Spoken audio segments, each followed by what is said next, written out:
تخيل تاخد عمولة على كل بيعة من غير ما يبقى عندك منتج ولا حتى شحن. جاهز يا صاحبي نزود سطر جديد في كتب التاريخ. السلام عليكم، أهلا وسهلا بيكم في فيديو جديد. النهاردة معانا شرح منصة قوية جدا من منصات الافيليت ماركتينج أو التسويق بالعمولة، وبرضه مجال الدروب شيبينج. منصة النهاردة تقدر تعمل أو تحقق من خلالها دخل من وانت في مكانك في البيت. منصة النهاردة هي منصة اي جي ميرش.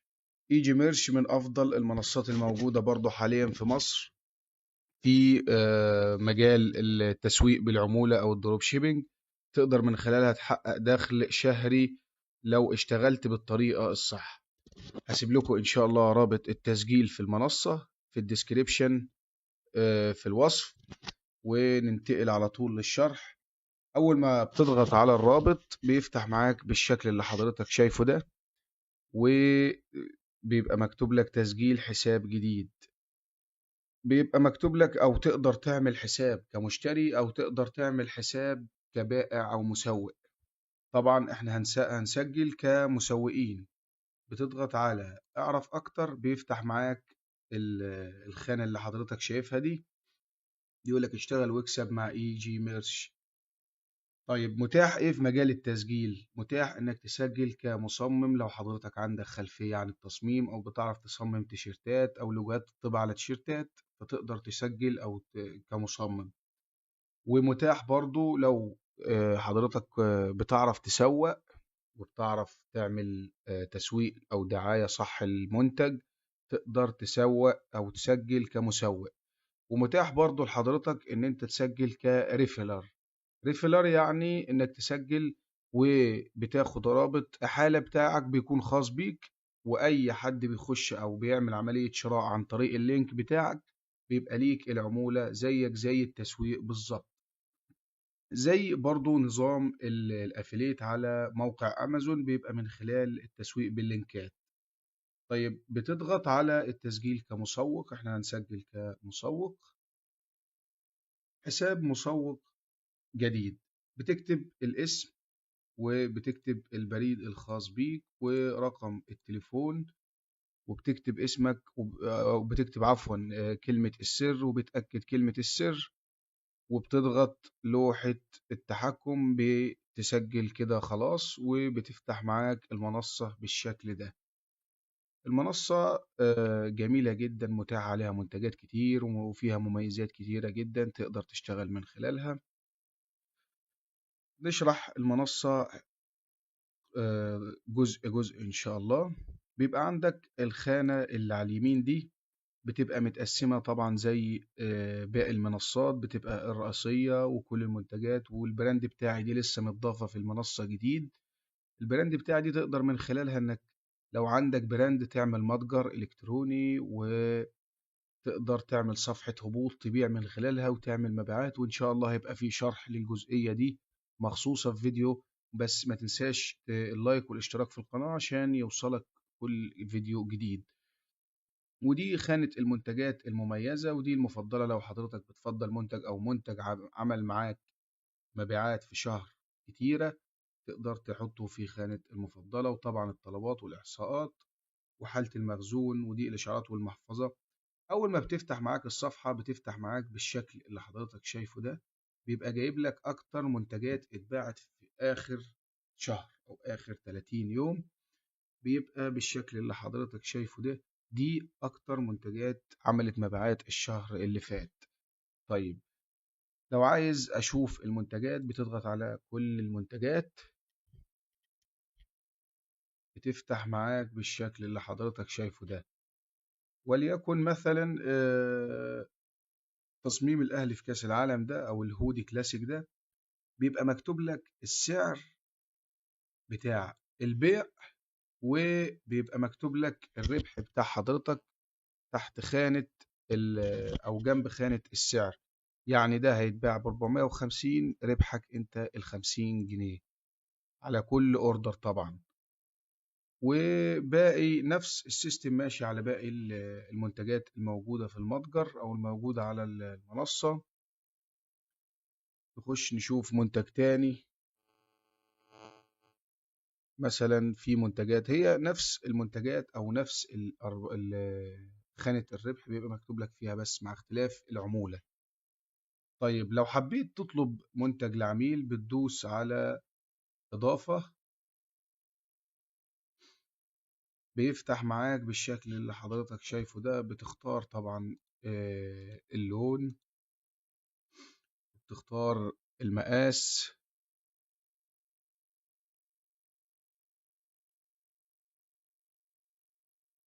يبقى مكتوب لك وصف التصميم أو وصف المنتج.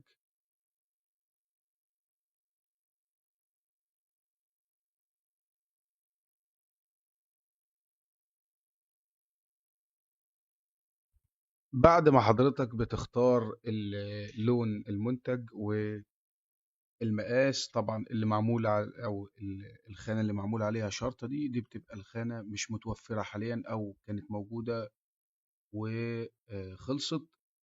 بعد ما بتختار المقاس واللون بيبقى مديك سعر المنتج والربح. حضرتك انت وشطارتك، كل ما بتبيع او بتعرف تبيع بسعر اعلى كل ما طبعا عمولتك بتزيد. طيب لو حبيت انزل صور المنتج او فيديوهات للمنتج كاتب لك هنا بص اضغط على اي صورة للتحميل. يعني مثلا لو ضغطت على دي بتتحمل معاك هنا على طول، لو ضغطت على اي صورة بتتحمل معاك على طول بطريقة سهلة جدا جدا. وبيديك تفاصيل عن المصمم والمتجر اللي عارض المنتج ده للبيع، وبيديك جدول المقاسات لو دوست عليه كده بيحمل برضه معاك. طيب بعد ما بتختار اللون والمقاس وبتحدد السعر بتضغط أضف إلى العربة، بيتضاف معاك على طول. وبتخش على خانة الطلبات وبتعمل طلب جديد، بيفتح معاك بالشكل اللي حضرتك شايفه ده. بيبقى مكتوب لك كل تفاصيل المنتج وربح الطلب وسعر الطلب بالكامل زائد مصاريف أو بمصاريف الشحن. بتكتب حضرتك اسم العميل وبتكتب رقم الموبايل الخاص بالعميل، ولو متاح معاك رقم إضافي بحيث لو تعذر أو معرفوش يوصلوا يتواصلوا مع العميل على الرقم الأول يبقى فيه رقم احتياطي.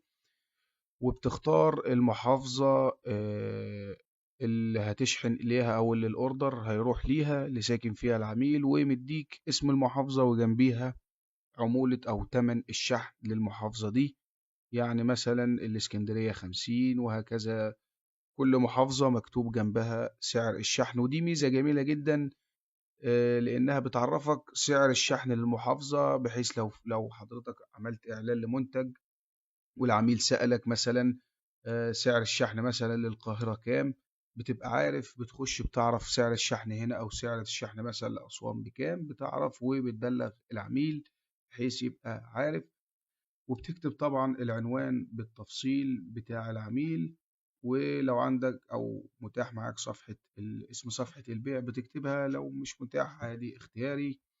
والملاحظات لو في أي ملاحظات عندك تقدر تكتبها، مفيش برضو تقدر ما تكتبهاش، دي برضو بتاعتك انت اختياري. وبتضغط على إرسال الطلب. كده انت عملت طلب للمنتج.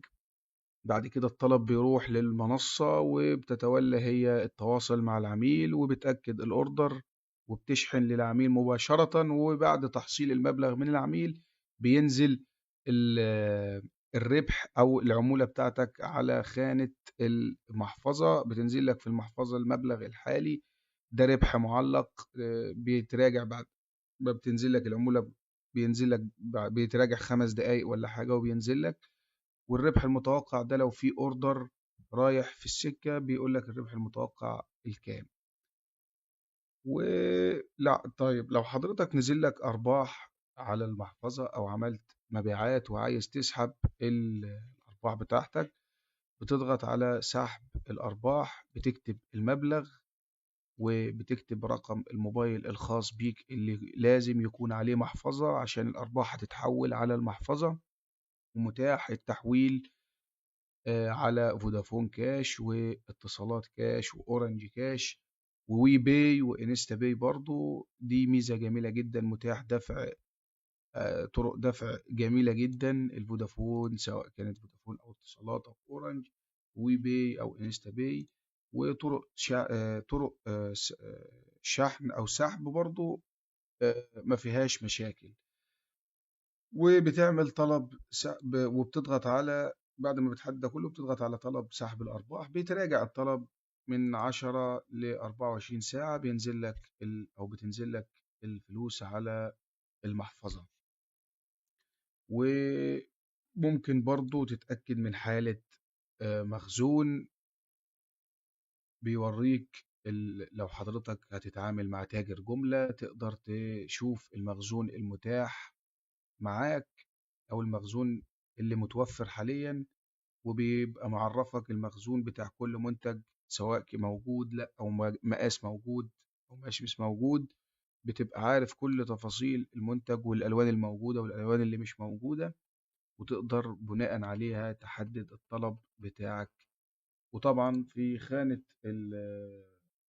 الطلبات دي بيبقى فيها أو تقدر تتابع من خلالها حالة الطلب الخاص بيك، سواء كان بيتجهز أو اتشحن أو وصل للعميل وتم تحصيل الفلوس أو المبلغ من العميل. بس كده، دي كانت منصة النهاردة وده كان الفيديو. يا رب لو استفدت ما تنساش اللايك والاشتراك، وما تنساش تدعمنا وتكتب لنا تعليق، ولو عندك أي سؤال تكتبه في التعليقات تحت. والسلام عليكم.